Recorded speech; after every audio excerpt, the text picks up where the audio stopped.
Hello everyone. Today we will start next unit of organic chemistry of class 12, that is alcohol, phenol and ether. In this unit we will discuss in detail about all the three portion, that is alcohol, phenol and ether. अब बच्चों आपने पढ़ रखा है कि जब हम substitution करते हैं यानी कि रिप्लेसमेंट करते हैं एक या एक से ज्यादा हाइड्रोजन एटम के हाइड्रोकार्बन के दूसरे एटम या ग्रुप ऑफ एटम से, तो एक एंटायरली डिफरेंट कंपाउंड बनता है जिसकी जो प्रॉपर्टीज और एप्लीकेशंस क्या होती हैं टोटली डिफरेंट होती है। तो इसी के अंदर हम बात करेंगे अल्कोहल में और फिनॉल में। अल्कोहल और फिनॉल के अंदर क्या होता है कि जब हम हाइड्रोजन एटम को हाइड्रोकार्बन की, चाहे वो एलिफेटिक हो या एरोमेटिक हो, जब उसे हम OH ग्रुप से रिप्लेस करते हैं तो हमारे पास क्या बन के आते हैं, अल्कोहल एंड फिनॉल। ठीक है। अब ये जो क्लास होती है कंपाउंड्स की, इसकी वाइड एप्लीकेशन यानी कि बहुत सारी एप्लीकेशन है हमारी डेली लाइफ के अंदर भी और इंडस्ट्री के अंदर भी। जैसे कि जो ऑर्डिनरी स्पिरिट है जिसको हम यूज करते हैं पॉलिश करने के लिए वुडन फर्नीचर को, शुगर जो हम खाते हैं, कॉटन जिसका यूज हम फैब्रिक्स के अंदर करते हैं, पेपर जिसका यूज हम राइटिंग पर्पस के लिए करते हैं, वो सभी उन कंपाउंड से मिलकर बने हैं जिनके अंदर क्या होता है, OH ग्रुप प्रेजेंट होता है। क्या आप उस लाइफ के बारे में सोच सकते हो जब हमारे पास पेपर नहीं है, नोटबुक्स नहीं है, बुक्स नहीं है, न्यूज़पेपर नहीं है, करेंसी नोट्स नहीं है, सर्टिफिकेट्स नहीं है, तो अगर ये सब नहीं है, मैगजीन्स जिनके अंदर ब्यूटीफुल फोटोग्राफ्स होती हैं, इंटरेस्टिंग स्टोरीज नहीं है, अगर ये सब हमारी लाइफ से क्या हो जाए, डिसअपियर हो जाए, तो एक टोटली डिफरेंट वर्ल्ड हमारे सामने क्रिएट होगा। क्लियर है। उसके बाद हम बात करते हैं अल्कोहल के अंदर क्या होता है, one or more hydroxyl group directly attached to carbon atom of an aliphatic system. इसके अंदर क्या होता है, अल्कोहल के अंदर क्या होता है, एक या एक से ज्यादा हाइड्रोक्सिल ग्रुप यानी कि OH ग्रुप अटैच्ड होता है डायरेक्टली कार्बन एटम से एलिफेटिक सिस्टम के। देखो यहाँ पे क्या है, हमारे पास कार्बन एटम है, इससे क्या है हमारे पास OH ग्रुप अटैच्ड है। तो ये किस केस में हुआ, अल्कोहल की केस में। और फिनॉल के अंदर क्या होता है, जो OH ग्रुप होता है वो डायरेक्टली अटैच्ड होता है कार्बन एटम से एरोमेटिक सिस्टम के, जैसे कि फिनॉल के अंदर हमने बात कर ली C6H5। So this is the example of alcohol while this is the example of phenol.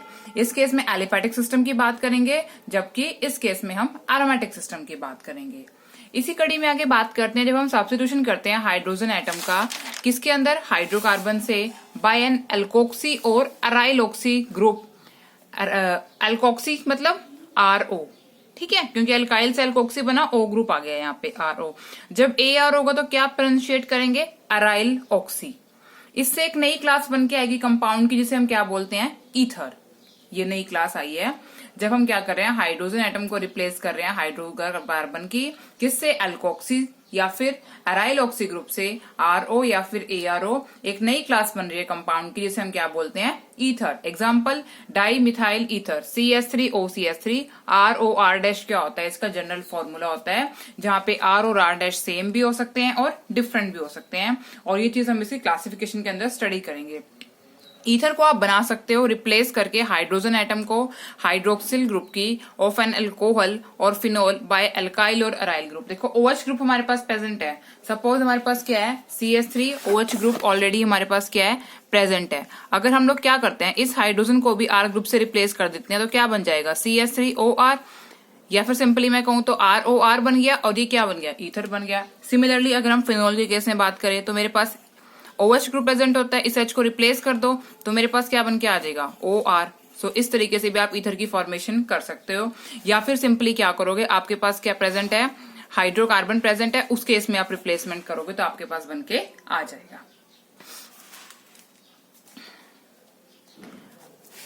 अब हम लोग बात कर लेते हैं आगे क्लासिफिकेशन की। क्लासिफिकेशन में आप लोग देखिए मोनो, डाई, ट्राई और पॉलीहाइड्रिक कंपाउंड्स के अंदर क्लासिफिकेशन करी है।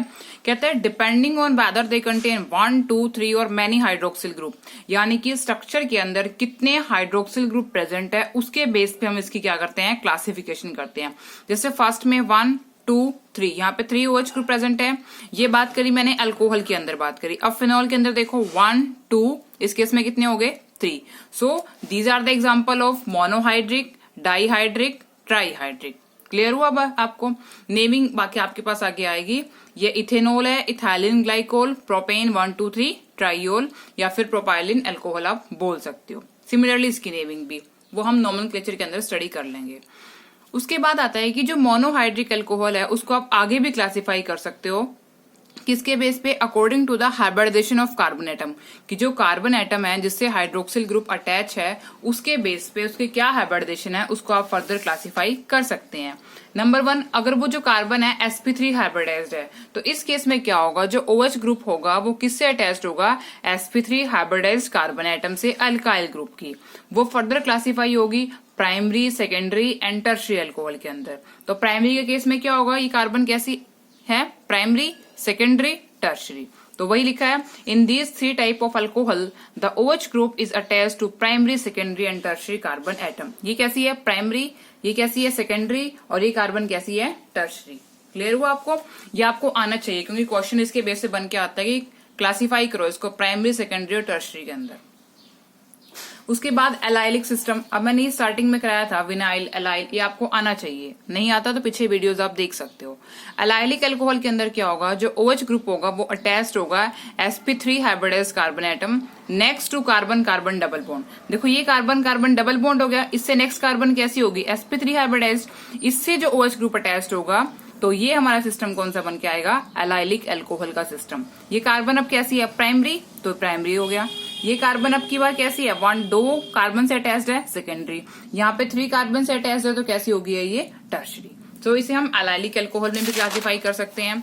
फर्दर आप बेंजाइलिक अल्कोहल के अंदर भी कर सकते हैं। बेंजाइलिक में देखो इसके अंदर क्या है, जो OH ग्रुप है वो अटैच्ड है sp3 hybridised carbon atom next to an aromatic ring. ये आपके पास क्या हो गया, एक एरोमेटिक रिंग हो गई है, इससे नेक्स्ट कार्बन, ये इससे OH अटैच हुआ, प्राइमरी, ये कार्बन कैसी है, प्राइमरी। सिमिलरली यहाँ पे नेक्स्ट कार्बन है, ये कार्बन कैसी है, 2 कार्बन से अटैच है, सेकेंडरी। यहाँ पे 3 कार्बन से अटैच है ये कार्बन, तो ये कैसी हो गई है, टर्शियरी। तो एलाइलिक और बेंजोइलिक अल्कोहल को आप क्लासिफाई कर सकते हैं प्राइमरी, सेकेंडरी और टर्शियरी के अंदर। अब विनाइलिक सिस्टम के अंदर क्या होता है, जो कार्बन होती है वो कैसी होती है, sp2 हाइब्रिडाइज्ड होती है। तो इस केस में क्या होता है, alcohol contain OH group bonded to carbon carbon double bond, यानी कि जो OH ग्रुप होगा वो किससे अटैच होगा, कार्बन कार्बन डबल बॉन्ड से, और इन्हें हम क्या बोलते हैं, विनाइलिक अल्कोहल। नंबर 1 देखो, विनाइल अल्कोहल क्या होगा, CH2 double bond CH OH। Phenol के केस में क्या हुआ, एक OH ग्रुप डायरेक्टली अटैच है, इस केस में क्या बन गया आपके पास, OH और CH3। ये किसका एग्जांपल हो गया, ऑर्थोक्रिसोल इसका नाम है। अब ईथर के अंदर मैंने बताया था क्लासिफिकेशन कैसे होगी, सिमेट्रिकल और अनसिमेट्रिकल में, सिंपल या फिर मिक्स्ड। देखो सिंपल या सिमेट्रिकल के अंदर क्या होता है, जो अल्काइल या अराइल ग्रुप होता है वो अटैच्ड होता है ऑक्सीजन एटम से आर द सेम। मतलब इस केस में क्या होगा कि जो हमारे पास, मैं आपको एग्जांपल की हेल्प से शो कर देती हूँ, ROR- क्या है, जनरल फॉर्मूला है। अगर दोनों ही R ग्रुप हमारे पास क्या है, सेम है, तो ये तो क्या होगा, सिंपल या फिर सिमेट्रिकल। बट अगर ये क्या है, डिफरेंट है, एक अलग है दूसरा कुछ और है, तो ये क्या होगा, अनसिमेट्रिकल या फिर मिक्स्ड। वही चीज मैंने लिखी है, एंड मिक्स्ड और unsymmetrical if the 2 groups are different, अगर दोनों ग्रुप डिफरेंट है। अब एग्जांपल भी उसने वही दिया, डाई इथाइल ईथर, इसमें इथाइल इधर भी इथाइल, तो ये क्या हो गया, सिमेट्रिकल। जबकि नेक्स्ट वाले केस में क्या है, एक इथाइल है दूसरा मिथाइल है, तो ये क्या हो गया, अनसिमेट्रिकल। क्लियर हुआ आपको? उसके बाद हम इसका नोमेनक्लेचर स्टडी करेंगे। आज मेरा टॉपिक आई होप आपको क्लियर होगा। Thank you.